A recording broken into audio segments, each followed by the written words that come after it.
अपना हिस्ट्री का first chapter. तो फर्स्ट जो है हमारा प्राग ऐतिहासिक काल, उसमें हम पढ़ते हैं स्टोन एज यानी कि पाषाण काल।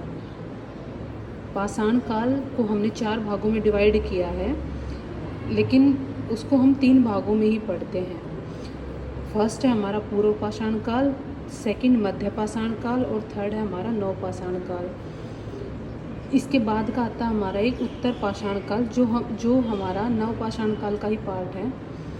तो सबसे पहले जो हमारा प्राग ऐतिहासिक है उसमें आता है स्टोन एज यानी कि पाषाण काल, और पाषाण काल के हमने बता दिए 3 पार्ट।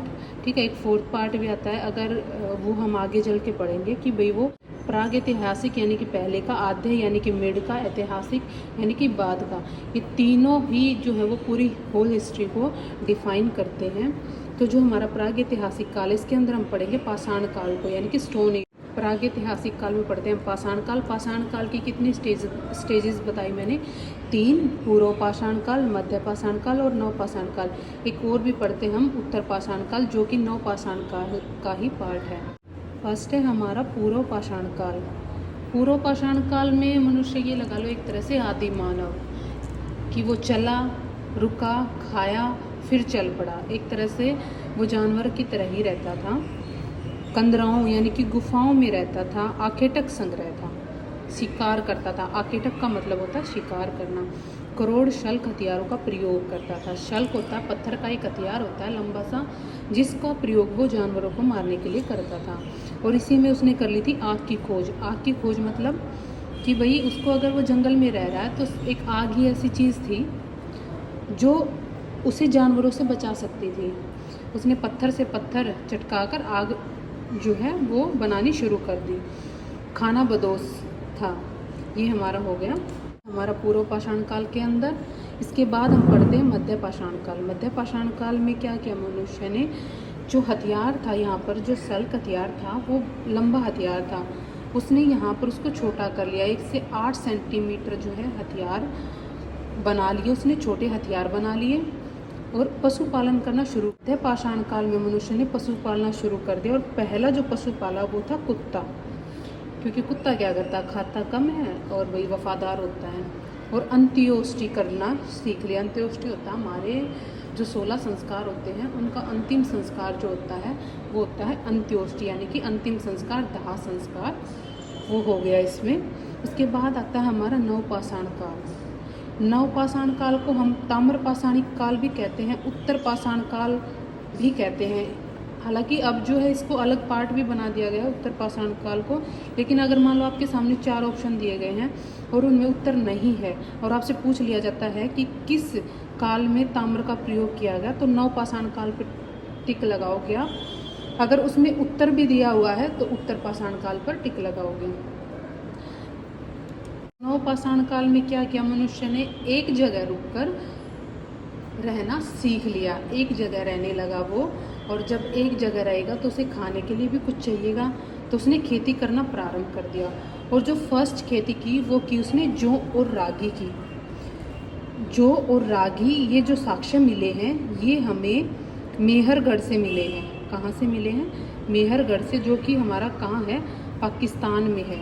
और जो ये साक्ष्य मिले हैं वो कम से कम 7000 वर्ष पूर्व के हैं।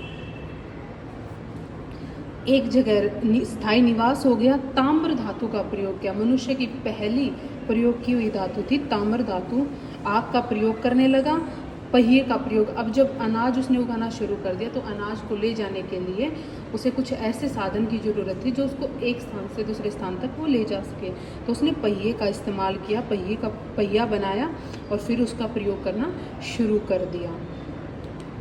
तो ये जो हमारा फर्स्ट भाग था प्राग ऐतिहासिक काल, ये इसी के अंदर पूरा का पूरा जो हमारे पाषाण काल हैं वो इसी के अंदर आते हैं। तो आपको जब हमने ये चारों भाग पढ़े हैं तो आपने देखा होगा इनमें कहीं भी भाषा नहीं मिली, कहीं पर भी लिखित में भाषा नहीं मिली है, कोई भी लिखित में साक्ष्य नहीं मिला है। तो ये हमारा होता है प्राग ऐतिहासिक काल, जिसमें हम पढ़ते हैं पाषाण काल को, स्टोन एज को। और पाषाण काल को हमने 3 भागों में डिवाइड किया, पूर्व पाषाण काल, मध्य पाषाण काल और नव पाषाण काल। पूर्व पाषाण काल में मनुष्य क्या करता था? कंदराओं में रहता, आखेटक संग्रह, सल्क का प्रयोग किया और आग की खोज कर ली।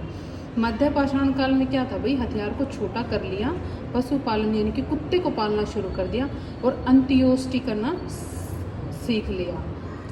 ठीक है। नव पाषाण काल यानी कि खेती प्रारंभ की, स्थायी निवास हुआ, ताम्र का प्रयोग किया और पहिए का प्रयोग किया। अगर आपसे पूछा जाए कि पहिए का प्रयोग कब हुआ, तो कब हुआ, नव पाषाण काल में। अंत्योष्टि कब शुरू कर दी, मध्य पाषाण काल में। मनुष्य आखेटक संग्रह कब था, पूर्व पाषाण काल में। सल्क कैसा हथियार होता है, जो है वो प्राग ऐतिहासिक काल जो है वो पूरा पढ़ लिया है। इसके बाद हम पढ़ेंगे आद्य ऐतिहासिक काल, एक क्लास हमारी इसकी होगी। फिर हम पढ़ते हैं इसमें ऐतिहासिक काल में। ठीक है, ये चलेगा हमारा 3 महीने के आसपास। आद्य ऐतिहासिक काल में हम पढ़ेंगे ताम्रपाषाणिक संस्कृति, हड़प्पा सभ्यता और वैदिक काल। ये तीनों हम पढ़ेंगे किसमें, आद्य ऐतिहासिक काल में।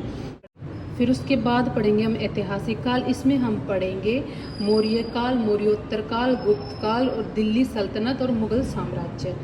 और इसके बाद ही हम एक छोटा सा टॉपिक और कवर कर लेते हैं, जो कि है हमारा वेद से रिलेटेड। हमारे कितने वेद हैं, 4 वेद हैं जो हमारे लिखित में इतिहास का एक स्रोत है।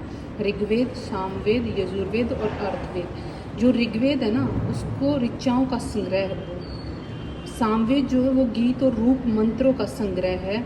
यजुर्वेद जो है वो यज्ञ और अनुष्ठान जो है उससे रिलेटेड उसमें श्लोक हैं। अर्थवेद में जो तंत्र मंत्र हैं, जो जादू टोना के लिए यूज़ किए जाते हैं, वो हमारे श्लोक हैं। और जो ये चारों वेद हैं, इन चारों वेदों में कुल मंत्र जो है वो है 20,416। ऋग्वेद को श्रुति के नाम से भी जाना जाता है, क्योंकि इसमें जो ऋचाओं को सिर्फ सुना जाता है। तो ये था हमारा वेद का एक छोटा सा टॉपिक था, जो हमने इसी के साथ कंप्लीट कर लिया। हमारी जो नेक्स्ट क्लास होगी, नेक्स्ट वीडियो होगी, वो होगी हमारी आद्य ऐतिहासिक। और आद्य ऐतिहासिक में हम पढ़ेंगे सबसे पहले सिंधु सभ्यता, यानी कि हड़प्पा सभ्यता, जो सिंधु नदी के किनारे थी। तो आज के लिए सिर्फ इतना ही। धन्यवाद।